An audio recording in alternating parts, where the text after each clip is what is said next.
مية. شافوا قالوا أخو العرب ما تريد، يقول قال أنتم ما تريدون هنا. قالوا له جينا نتفرج على هذه الجثث. قال لا والله ما كانت هذه نيتكم، قولوا ما الأمر الذي جئتم من أجله. قالوا يا القاصد بالحية نخبرك بالصدق بس كل مبخوتي.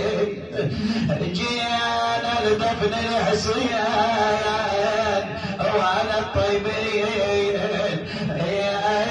جينا لدفن الحسين وانا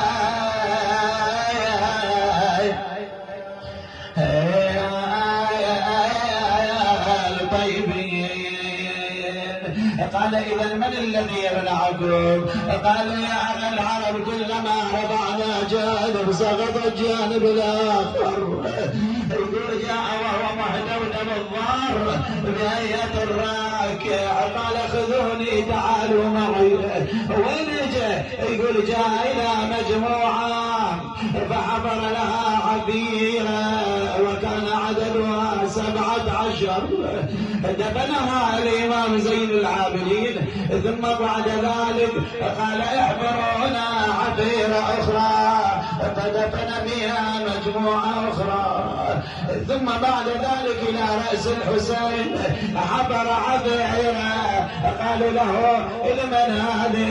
قال هذه لحبيب بن وظائر الأسدي عند رأس أبي عبد الله. قال لهم هل بقي أحد؟ قالوا له بعد أكو واحد كلما أردنا أن نرفع جثمان ما استطعنا. قال علي به تعالوا شو لنا يعني ليه؟ يقول مشينا وراه هو يقع ويطيح على وجهه وينادي أيوا حسينا أيوا أبتا. يقول صرنا قريبين من الجسد وإذا به أسرع إليه رمى بنفسه على جثمانه. أبا يا حسين إن الدنيا بعدك مظلمة والآخرة بنور وجهك مشرقة.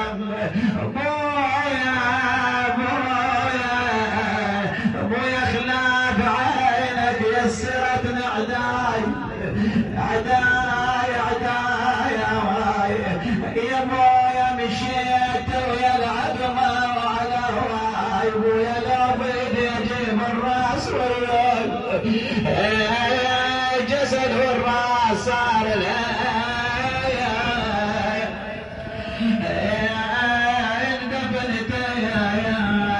ثم قال يا بني أسد تذبحوا عني. قالوا له نريد أن نعينك. قال لا أن معي من يعينني. رفع الحسين وضعه في قبره وهو ينادي أيوا أبتا وحسينا. بعد ذلك وضع الحسين في قبره. التفت إلى جهة الحسين وإذا بعبد الله مرمي على وجهه. أخذه ضمه إلى صدره. تذكر وصية الحسين بني عليه والصدر ضيع إلى جنبه. اجعل عبد الله الرضيع على صدري.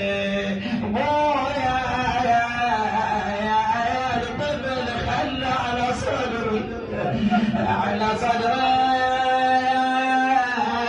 ابويا لا يلشم الحبيب تدري يا ابويا معايا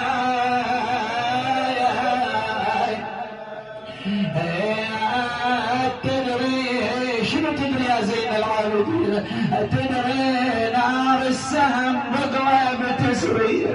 والله نار السهم بقوة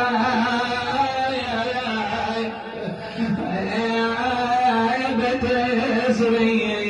أكمل الدافن. قال يا بني أسد هل بقي أحد؟ يقول قال له نعم أكو بطل على الفرات. قالوا شنو مواصفاته؟ شنو شفتوا فيه؟ قالوا رأينا سهران بعينه. أو طبعا قطع رأس العباس لا أي لم نرى له يمين ولا شمال. جاء الإمام زين العابدين شاف قمر العشيرة على التراب صاح أيوا عماه وعباسا يا قمر بني هاشم على الدنيا بعدك العفا يا ويل يا ويل يا عم خلاف عينك يسرت الأعداء أعداء يا عمي هذا الواك ما تنام تشيل الواك يا ابويا نايم يا ذخر زينب وكلثوم نايم يا ذخر زينب يا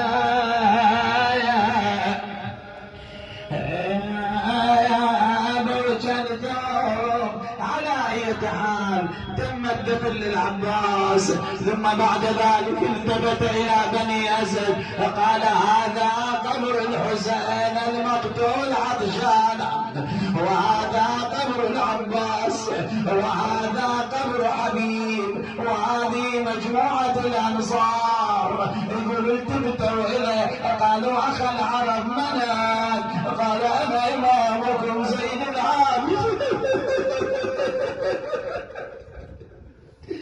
أنا إمامكم زين العابدين يقول أخذوا يعني يقبلون الإمام لحظات غاب الإمام زينب واقفة وين أبيات الدعاء بالكوفة تنتظر وإذا بالإمام عاد من ذبن قالت عم علي أين كنت قال عم زين الآن فرغت من ذبن عم الآن أنت خلصت من الدفين قال لا بلى هذه الأبيات التي هي دائما تقرأ في دفن الأجساد الطاهرة يقول له هل سقيت أخي الحسين ماء يقول له ما ورد نجدك ماء شربت يا دفايا بارك الله هاي الأصوات يحب الحسين بالأرض نجدك ماء يا شربت يا دفايا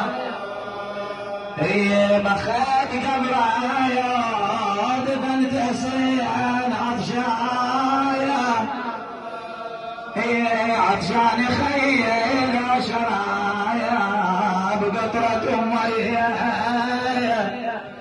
ان كانك دفنت عطشان خيل وشرايا بقطرة مية تقول له واسعى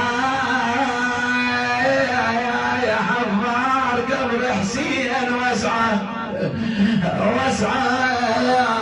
وبعد من تنزلت برضعة ليش يا زينب يا ويلت برضعة من حد كل عظام قطعة يخفاياك ظل امه الزهراء ظلح الاصل وحسين فرعه ظلح الاصل وحسين فرعه صلت على جسم الحسين سيوفهم يا الله.